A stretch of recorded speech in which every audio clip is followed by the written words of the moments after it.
Gusto ko kasing marinig yung point of view ng mga Gen Z pagdating sa ganyan. Hmm. Okay ba na nire-reward mo yung sarili mo? O okay na, o dapat nagtitipid ka talaga parate? Um, okay lang naman po na i-reward mo yung sarili mo kasi lalo na kung alam mo na pinagtrabahuhan mo yan at nagtatrabaho ka din for something na you want.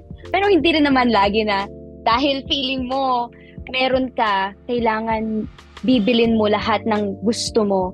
Ako po kasi binibili ko po yung gusto ko kapag alam ko din kailangan ko siya. Pero pag gusto ko pa lang, parang pinag-iisipan ko po mabuti.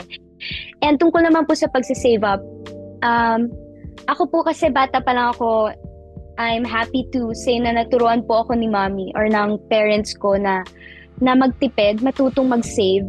So, bata pa lang po ako, kahit pa paano nag-save-save ako para sa mga gusto ko. So, doon po yung time na may binibili ako para sa sarili ko, pag galing dun sa sarili kong ipon. And ngayon po dahil tumatanda na ako, siguro nandun na yung idea talaga na kailangan mag-save na ako for my future at matuto ako mag-manage ng finances ko kasi dadating po talaga yung time na kailangan matuto ako sa sarili ko. And masaya po ako na may mga tao na nandyan to guide me and to help me. Kasi hindi din po siya madaling journey. Parang yung iba gustong-gusto na mabuhay mag-isa pero hindi lang siya about sa pagiging mag-isa mo pero kung paano mo alagaan at magiging responsible para sa sarili mo at sa magiging mga desisyon mo sa life. Totoo yan kasi at some point, kahit ayaw mo o hindi, kailangan mo sumabak sa adulting. So, ikaw, natututunan mo na siya ngayon. Slowly po and sobrang challenging po kasi parang dati iniisip mo lang, 'di ba? Anong kakainin ko o kaya anong gagawin ko sa work. Pero ngayon kasama na po talaga yung mga gastos na ganon and mga paperworks, mga tax and everything. Kumbaga, nandun na po ako dun sa sinasabi ko na sa mami ko, Mami, kailangan ko na matutunan to. So, explain nyo nga sa akin paano nangyayari to. Oo, makisali ka na. Makikisali na. Oo. Pero si mami po nandiyan pa rin naman siya. Parang hindi pa po niya binibigay fully sa akin kasi siguro nakikita din niya po yung adjustment.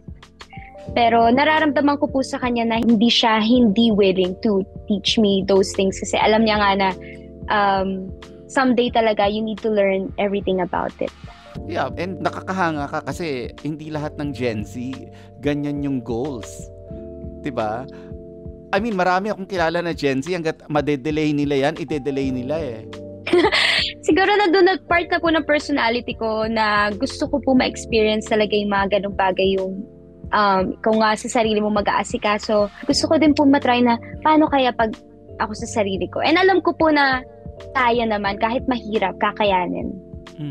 Bigyan mo naman ako ng tips. I'm sure maraming mga Gen Z ang nakikinig ngayon na parang teach me how. I'm sure hindi pa fully mo nagagawa ang adulting, pero I'm sure ginagawa mo na yan unti-unti ngayon. Ako po personally, being independent for me is not being alone and not being on your own na ikaw lang talaga.